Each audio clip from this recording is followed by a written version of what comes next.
You're sitting in a room that smells of old money and polished mahogany, watching your own family tear a $30 million empire to shreds like vultures. Your mother gets the $25 million Napa Valley estate.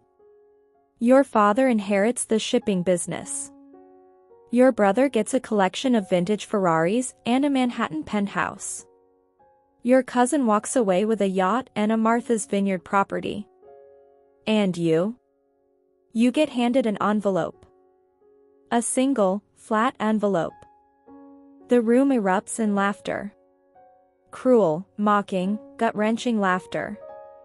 And in that moment, your heart doesn't just break, it shatters. Because this was the man who knew you best, who you spent every summer with, who was your chess partner and your confidant. And he left you with a joke. What they don't know is that envelope is a detonator. And I'm about to push the button. My name is April Thompson. At 26, I was the responsible one. The teacher. The one who always helped, who always showed up. While my family was off living their glittering lives, I was the one holding Grandpa Robert's hand, listening to his stories, learning his secrets across a chessboard for 15 years. The day of the will reading, their masks were already off. My mother in her designer black suit, pretending to dab dry eyes. My father, calculating how fast he could sell off parts of the legacy. My brother and cousin, already counting their millions. And then came the bequests. Millions upon millions. A cascade of wealth for everyone, until Mr. Morrison, the lawyer, looked at me. To my granddaughter, April Thompson, he said, his voice grave, "I leave this envelope." That was it. The laughter hit me like a physical wave. My own mother patted my knee, a condescending, pitiful touch. "Well, honey," she sneered, "maybe it's a nice letter." My father couldn't even look at me. My brother leaned in, his voice a venomous whisper. "Maybe it's Monopoly money, sis. That would be about your speed." The words "adios, nieta," from my mother's lips, butchered and hollow, were the final blow. I guess your grandfather didn't love you that much after all. I stumbled out of that room, their laughter chasing me down the hall, echoing in the marble corridors, branding me as the forgotten, the worthless, the fool.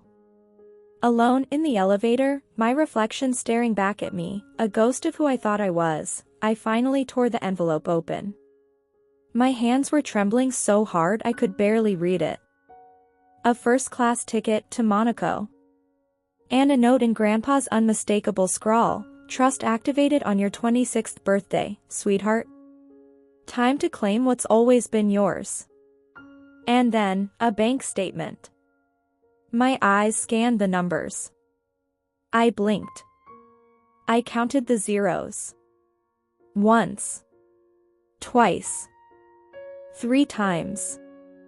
$347 million. The air left my lungs. I slid down the wall of that elevator, the cold floor the only thing feeling real. It wasn't possible. It couldn't be. But it was. A call to a Swiss banker with a voice like polished stone confirmed it. "Yes, Miss Thompson. The trust has been professionally managed for a decade. Your grandfather was very specific. The chess games. The hypothetical business scenarios. He wasn't just telling stories. He was training his successor." 1 week later, I was in Monaco, in a private office overlooking the Mediterranean, sitting across from a man named Prince Alexander de Monaco. "Your grandfather," he said, "was a visionary. And you, Miss Thompson, are not worth $347 million. My heart stopped. He slid a new document across the desk. "As of this morning, the trust's net value is approximately $1.2 billion. Billion. The world tilted on its axis. I was a billionaire. I had always been a billionaire. The modest life I lived, the teacher's salary, the small apartment, it was all a carefully constructed illusion. A lesson. He wanted me to understand the value of $1 before I inherited a mountain of them. He wanted me to understand the character of my family, and they had shown it to me in perfect, painful clarity. The rage that had been a cold stone in my stomach since the will reading began to heat. It turned into a fire. A purpose. I toured my properties, a resort in Monaco, a casino in Las Vegas, each one more staggering than the last. I met my team of advisors, a shadow army that had been working for me for years. And that's when the plan formed. A beautiful, brutal, chess-like move. Hypothetically, I asked my Las Vegas property manager if I wanted to acquire a small, struggling shipping company worth about $30 million. She smiled. For a trust your size, Miss Thompson, that would be an afternoon's work. I targeted my father's company, Thompson Maritime. The research showed it was drowning, cash poor, over-leveraged, a house of cards. He was too proud to ask for help. So, I would give him none. I became Neptune International Holdings. I had my lawyers make an offer he couldn't refuse. $45 million. A lifeline. The phone calls started. April, you wouldn't believe it, my father said, his voice giddy with relief. At a tense family dinner, I asked questions about the deal that made them all fall silent. April, my mother said, her eyes narrow, those are very specific questions. Grandpa always said to read the fine print, I replied, my voice steady as a surgeon's hand. He signed the papers. He sold his birthright. And he sold it to me. The final move was the reveal. I bought the Westfield estate, an $18 million Portland landmark. When my family, confused and curious, arrived at the address I'd given them, they found me waiting in the grand foyer. How? My father demanded, his face pale as he took in the marble and the art.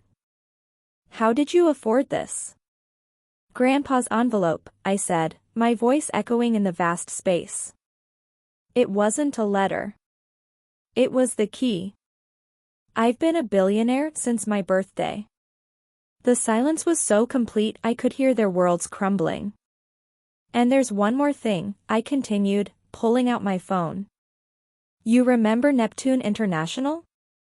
The company that bought Thompson Maritime? I let the truth hang in the air for a devastating second. That was me. I own your company, Dad.